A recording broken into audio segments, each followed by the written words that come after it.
두 번째, 요거는 할 때마다 제가 마음이 아프고 불편하고, 그들 경찰관들 두 사람 개인을 생각하면, 내 후배들 개인을 생각하면 가슴이 아파요. 네. 그러나 이들이 한 행위, 그다음에 이들이 경찰 조직에 끼친 해악을 생각하면 진짜 입에서 또 욕 나오고요. 그다음에 경찰의 본분이 뭔지를 망각하면 이런 현상이 나온다는 것을 또 말해주는 사건이기도 하거든요. 2021년도 인천 흉기난동 사건이잖아요. 네. 이거 그때 이제 이게 뭐 대충 뭐 말씀드리면 2021년 11월 15일이에요. 네. 인천시 남동구 빌라에서 이제 그 발생한 흉기난동 사건. 네. 그 현장에 출동해가지고 그때 출동했던 게 남성 경찰관, 이제 할 수 없이 지금 나누는 거예요. 네. 남성 경찰관 경위. 네. 무궁 하나. 네. 그 친구 하나. 그 다음에 들어온 지 6개월밖에 안 됐던 새내기 여성 경찰관 하나. 그 두 명이 2인 1조가 돼가지고 네. 현장에 출동을 했는데 거기서 가해자가 이 아래층 사람들을 향해서 마구 칼질을 하고 있었잖아요. 네, 맞아요. 그 현장을 여경이 처음에 봤어요. 그러면 제압을 해야 되거든. 그 현장에서. 경찰관은 이유 야를 막론하고 현장에서 범죄행위가 목전에서 이루어지면 목숨 걸고 와서 막아야 돼요. 그게 경찰의 숙명이에요. 그런 조건으로 경찰을 제복 입힌 거고요. 근데 뛰어내려왔죠. 바다다닥. 네.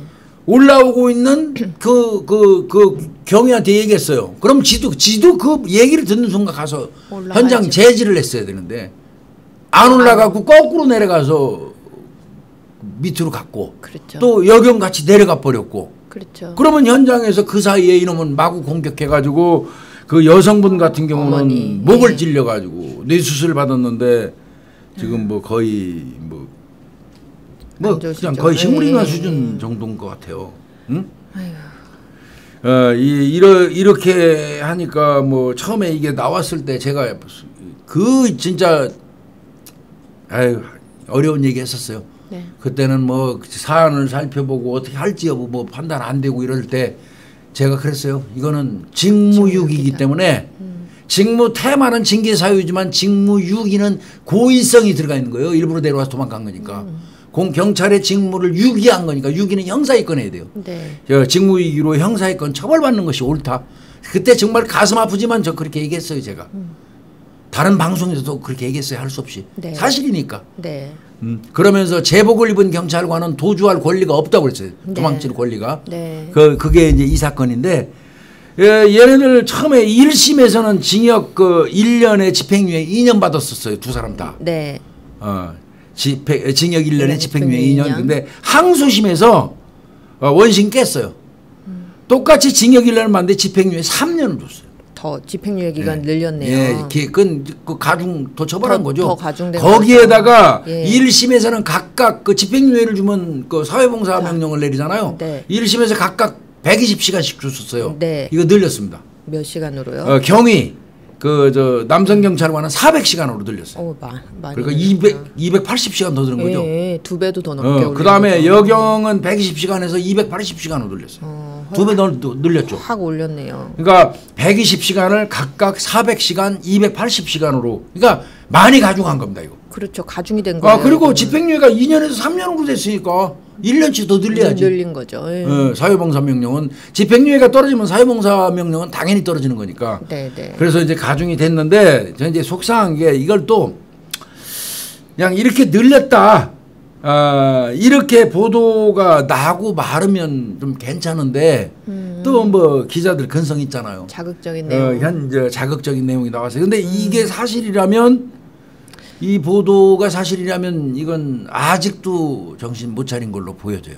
이게 뭐냐면 네. 그 여경이 네. 그러면 내가 피해자 대신 중개에 찔렸어야 했느냐 이렇게 말을 했다는 거예요.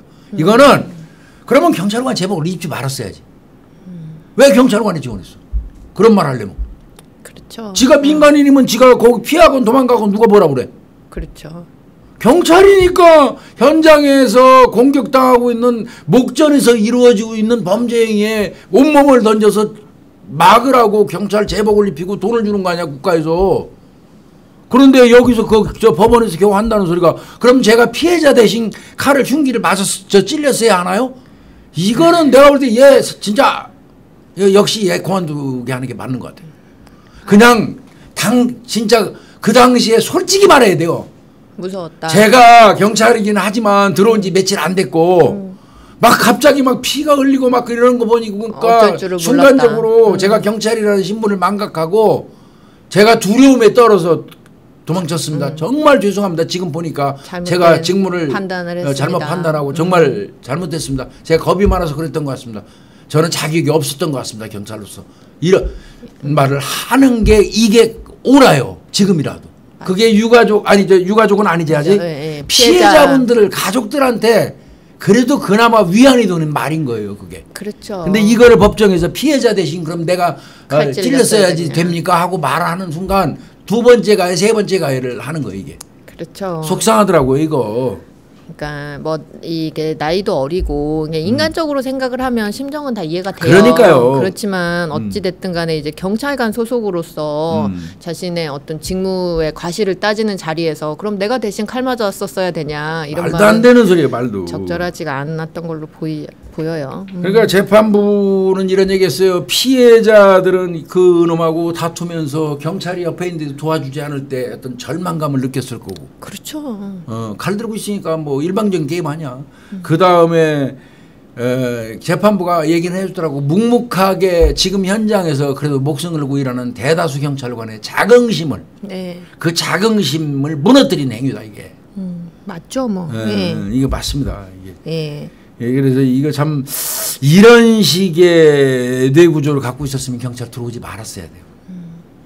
솔직히 말씀드려서 무섭습니다. 무섭죠. 그럼요. 인간인데요. 무섭습니다. 저도 뭐 인간적인 이 사건을 떠나서 사적인 어떤 그 감정으로 돌아가면 이 경이나 특히 이 여경 내 딸보다도 어린 28살짜리 그렇죠. 이 여경 이 아이라고 전화해도 됩니다. 워낙 근데 이 후배 그냥 사적인 기본으로는 이해 100번 1000번 하고 나왔습니다. 저도 그럼요. 진짜 덜덜덜 떨면서 안 그런 척했지만 맨날 나갈 때 칼 들은 놈들하고 마주서면 덜덜덜 떨고요. 제가 뭐 책에도 썼지만 목에도 대고 있으니까 솔직히 얘기해서 오줌을 질질질 싸게 되더라고. 그럼요. 사람인데요. 내가 얘기했잖아요. 저 구두 밑이 뜨뜻해지더라고. 여기 대고 치워 뭐 큰 소리 치면서 하지만 나도 모르게 질질질 싸가지고 땡기면 그냥 끝이니까 인생. 그럼요. 그러니까 막 구두 밑이 뜨뜻해지더라고.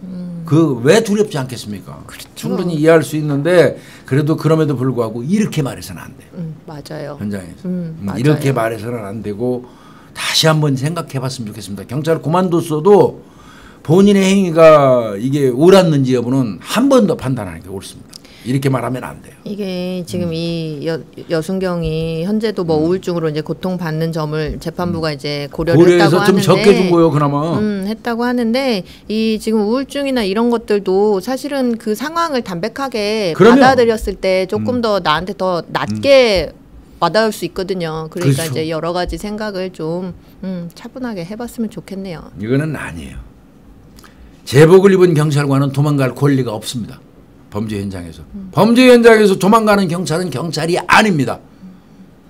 그렇잖아요. 그렇죠. 왜 그 생각 안 해요? 피하고 싶은 생각 얼마나 많은데요. 무섭죠. 막 조폭들끼리 전쟁한다고 지들끼리 막 자전거 체인이 그렇게 무서워요. 알아요? 자전거 체인이 뭔지?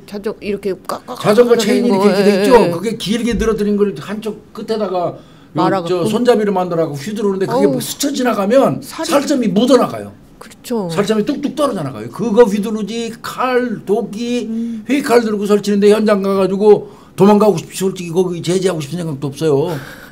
그래도 왜? 나는 경찰이니까. 그렇게 하면 안 돼요. 절대 다수 정말 목숨 걸고 그러면 그 지금 수도 없이 현장에서 칼에 맞아서 순직하고 다치고 지금까지도 그 후유증에서 허덕이는 동료 경찰관들이 수도 없이 많은데 그들은 뭐예요 그러면? 그렇죠. 그건 그렇게 얘기하면 안 되는 거예요.